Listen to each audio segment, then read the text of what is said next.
When I first translated John Lee's Keeping the Breath in Mind, I added a little introduction. I talked about the properties or the elements, the 6 properties of earth, water, wind, fire, space, consciousness. And I explained to Ajahn Fuang why he did that these were concepts that would be very foreign to Westerners. And he gave me a quizzical look.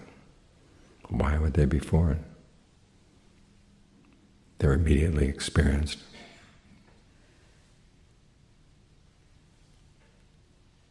It's good to stop and think, because the concepts are foreign for those of us with a Western background.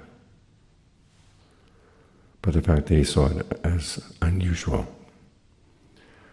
indicates something important. They're part of our immediate experience of our body. You don't have to be an exotic person to sense them. It's simply learning how to use your perceptions in a different way. For a lot of us, the body is the solid part, the earth part. The breath is something we have to force into the body.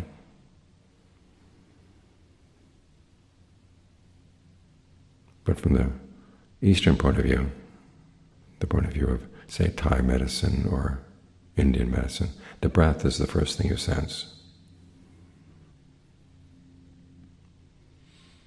And the shape of your breath body is not the same as the shape of your flesh body. It tends to extend outside a little bit, has fuzzier edges.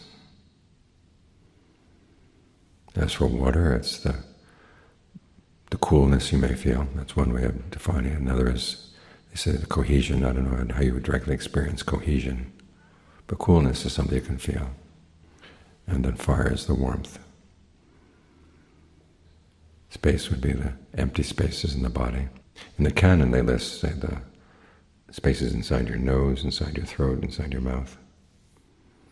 But I find it more useful to think about the space between your atoms. There's a lot of that. That again helps to loosen up the sense we have of the body as being a solid lump with a clearly defined edge. And finally, consciousness is what's aware of all these things. You might ask, where is your consciousness? It's in all of it. It's just that there's part of the mind that tends to be the focal part, the part where you're paying closest attention. That tends to be in one spot. Well, you can make it in several spots at once. Or you can train it to be fully throughout the body, which is one of the things we're trying to do here, as we're trying to get the mind into a really solid state of concentration. So our breath permeates everything. Think of breath as the first thing you experience. What is the first thing you experience in your body? How you feel from within. It's kind of liquid and it's kind of moving and it's kind of vague. It's only when we tense it up that the body becomes very clearly defined. And you have to do that to some extent, say when you're walking or doing any other physical task. But when you're sitting still, you can allow things to be a little bit more loosely defined. And that takes a lot of the tension away. When you take a good long breath in, where do you feel the movement? And how does long breathing feel? Try to sensitize yourself to how you feel the body from within, because a lot of our Western background desensitizes us to just that. We have to pay more attention to concepts, things that are far away, which means that we tend to blot out large parts of our awareness of the body. Or different parts of our awareness of the body get converted into thoughts about this, that, or the other thought world. When we go into a thought world, it's like a control key on a computer. You press the control key and C doesn't mean see anymore, it means copy. X doesn't mean X, it means cut. S doesn't mean S, it means save. In the same way, certain sensations in the body mean certain things to you, because you associate them with different thoughts. And here we're trying to get back to the pre-association time, or a pre-association state in your body, just the body as a body in and of itself. This is our frame of reference. And thinking about it in terms of these elements is a very useful way of getting in touch with that. Think of being aware of your hands, and the awareness is in your hands. It's not up in your head looking down at the hands. The awareness is there in the hands. The same with your feet, the legs, every part of the body. You want to fully inhabit this space you have here. It is your space. Nobody else can experience it the way you do.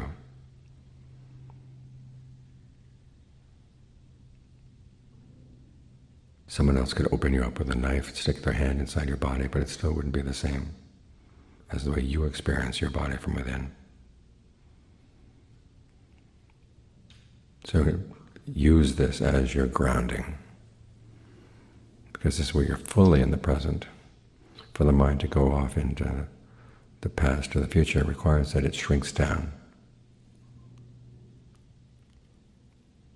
It's almost as if going to the past and the future required going into a little tube. And if your awareness is too large in the present moment, it's not going to go down the tube. So expand, spread out into the body right here. And the question is, which of the elements is going to be most prominent? For the time being, stick with the breath.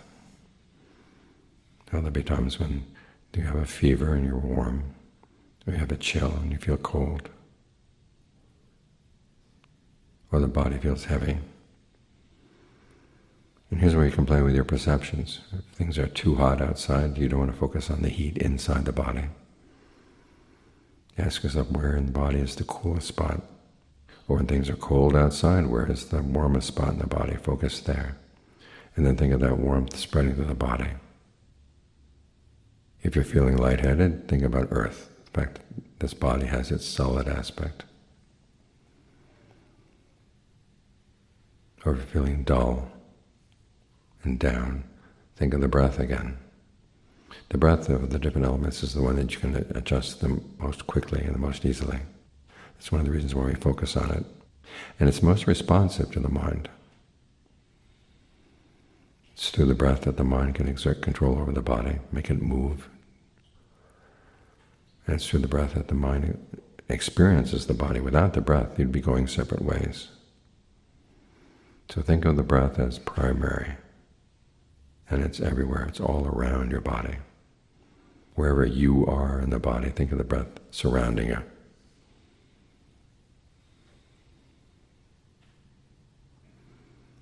And that puts you in the present, not hovering around the present someplace else. So these are useful ways of perceiving the body. We may not buy into the medicine that goes behind the theory.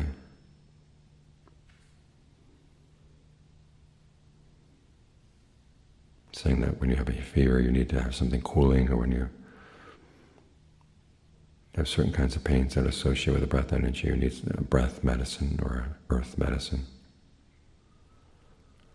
But you can take this as your way of experiencing the body directly. It's when the exotic nature of that analysis goes away and you realize this is how you directly experience the body. It's a perfectly legitimate way of doing it. There's nothing esoteric about it. I remember reading someone's criticism of the book Mind Like Fire Unbound. It talks about the fire element penetrating everything. You know, starting a fire means to aggravate the fire element, and it clings to its fuel, and when it goes out, it lets go. It goes back to its latent state. And someone objected to that. That's a very exotic way of looking at it. The people back in those days, they didn't look at it that way. In any way, it was the Brahmins who looked at it that way. The criticism was very incoherent. But it's based on the idea that the way we in the West perceive things is the way things really are. and everybody else is strange. And it's good to get out of that mindset to realize that a lot of our Western notions are pretty strange. And we have been divorced from our bodies, alienated from our bodies by our education. So what we need is a re-education. Get back to the way things are, experienced directly. And use this vocabulary because it's useful vocabulary. It's not the only one you can use to describe how you experience the body, but it has its uses.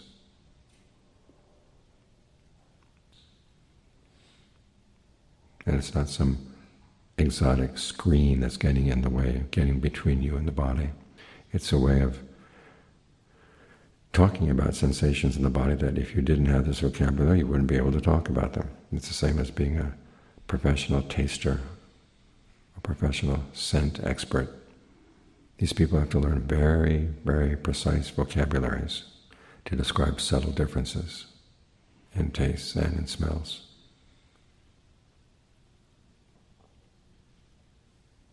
In the same way, this vocabulary of the 6 elements, or the 6 properties, helps make you sensitive to things that you just might have just brushed past otherwise.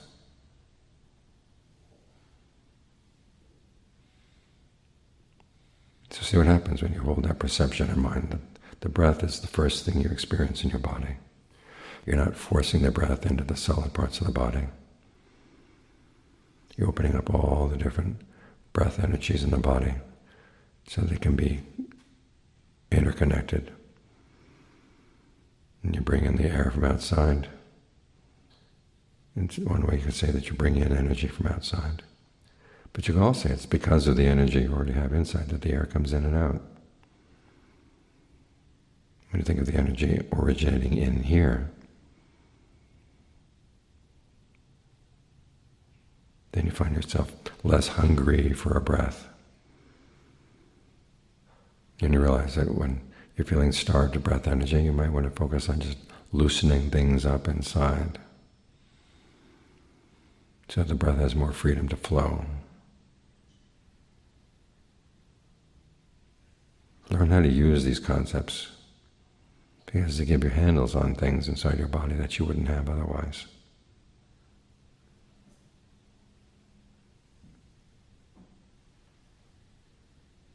Learn to be at home with them.